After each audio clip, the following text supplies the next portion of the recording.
السلام علیکم ورحمۃ اللہ وبرکاتہ۔ الحمدللہ والصلاة والسلام علی رسول اللہ وبعد۔ اس سے قبل آپ کے سامنے قربانی سے متعلق 2-3 کلپ آ چکے ہیں۔ ایک صاحب نے جو بڑے توجہ سے اور غور سے سنا کرتے تھے اور پسند کیا کرتے تھے، ان کا فون آیا،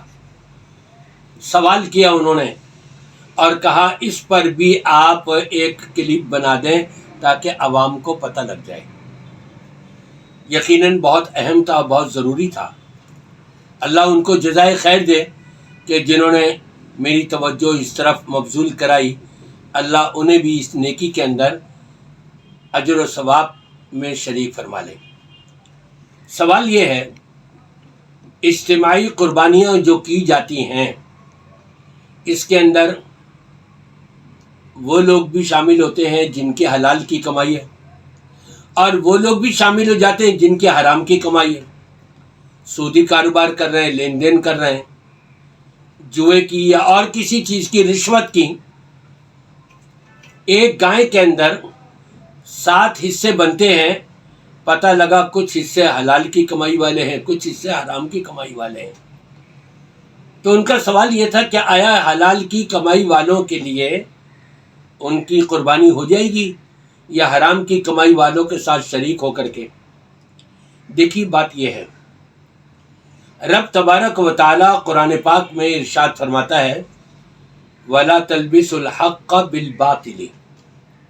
حق کو، سچائی کو باطل کے ساتھ، غلط کے ساتھ مت مکس اپ کرو، اس کو مت ملاؤ۔ حلال اور حرام کی تمیز کرنا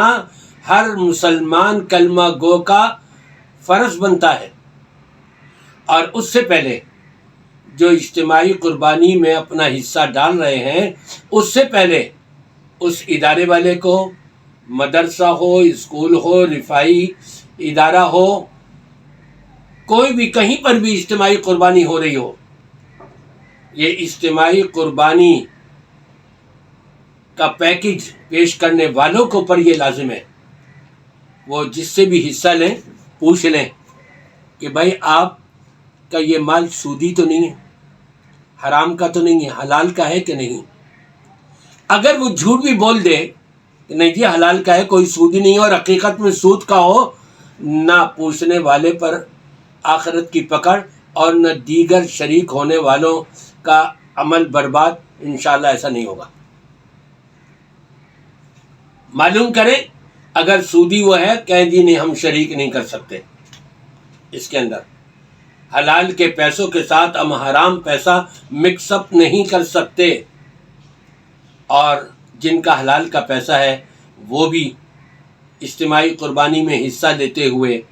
ان بڑوں کی نشاندہی کر دیں، ان کو بتا دیں، آگاہ کر دیں، متنبہ کر دیں، حضرت اس کے اندر کسی سودی کاروباری کو مت شریک کیجیے گا، کسی رشوت لینے والے کو مت شریک کیجیے گا، حرام کمائی والے کو آپ اس میں ہمیں اس کے ساتھ شریک نہیں کیجیے گا۔ اب اگر وہ خفیہ طور پہ کرتے ہیں، وہ اللہ کے ہاں قیامت کے دن جواب دہ ہیں، لیکن ان کی قربانی انشاءاللہ تعالی ہو جائے گی، قابل قبول ہوگی، اور کوئی گھبرانے کی ضرورت نہیں۔ ہاں، اگر آپ کو یہ معلوم ہو کہ گائے کے 7 حصوں میں 2 حصے یا 3 حصے وہ بھی انہوں نے بھی ڈالے ہوئے کہ جن کے حرام کی کمائی ہے، آپ اس میں شریک ہی نہ ہو، آپ ایسی جگہ پر شراکت ہی نہ کریں، اپنے آپ کو بچائیں۔ جہاں تک ممکن ہے ضرورت ہے اس بات کی کہ ہم اپنے آپ کو